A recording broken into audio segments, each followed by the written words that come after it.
Hi, welcome to another mechanics video. Two small balls, P and Q, have masses of 4 kilograms and 2 kilograms.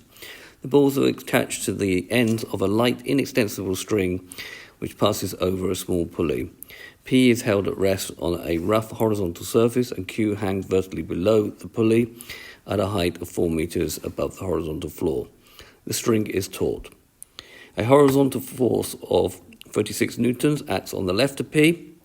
The system is released and there is a constant frictional force, 6 newtons, opposing the motion of P. Modelling the balls as particles and that P does not leave the horizontal surface and Q does not reach the pulley. In the subsequent motion, find A, the acceleration of the system, B, the tension in the string.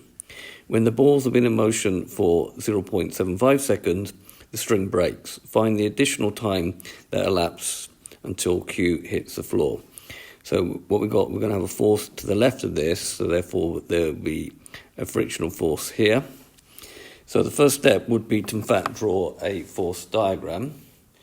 So drawing a force diagram, so on the 4 kilogram note you've got 36 newtons, and then a frictional force which opposes because it's going to move towards the left, 6 newtons. There's going to be the tension in the string. For the 2 kilogram block there's going to be the same tension in the string, because this is a smooth pulley, and then its weight 2g newtons acting downwards.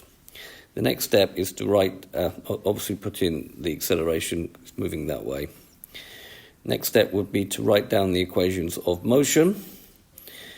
So for 4 kilogram block we've got 36 newtons minus the friction, which is 6 newtons, minus the tension, and that's equal to the mass, which is 4 kilograms, times the acceleration, which we will need to find. And then for the 2 kilogram block, we're going to have T minus 2G is equal to 2A.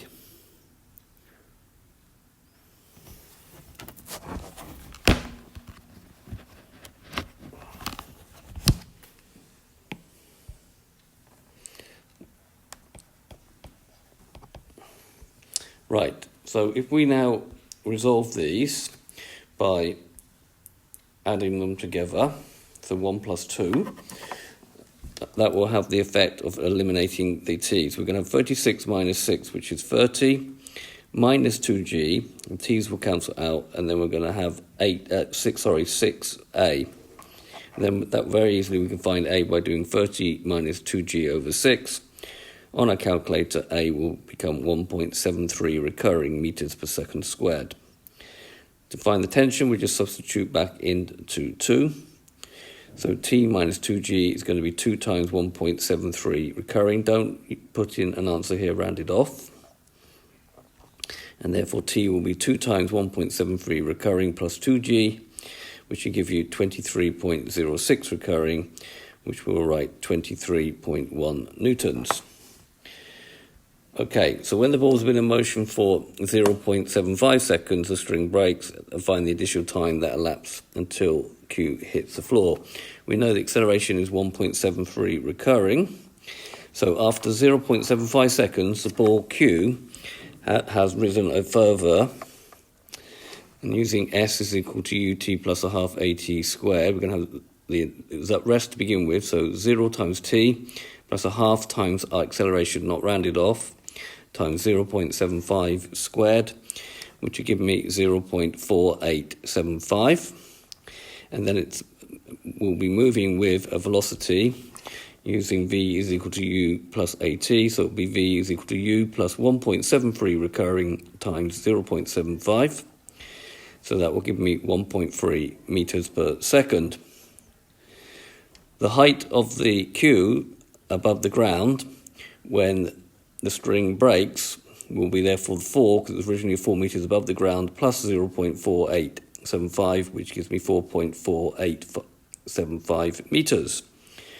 Okay, so Q is now going to be a particle which is projected vertically upwards from a height of 4.4875 meters with an initial velocity of 1.3 meters per second. So drawing a little diagram, so what happens, our particle is going to go up, it's going to come back down and go back down again. So that means if we take this measuring displacement, this bit here will be negative to go down to the ground, so we'll have to put minus. So taking upwards is positive.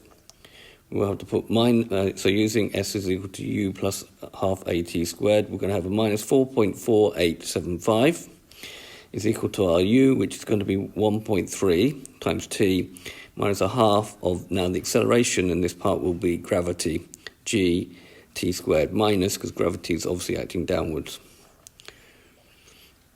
Okay, so rearranging that, we get 4.9 T squared minus 1.3 T minus 4.4875 is equal to 0. This is a quadratic.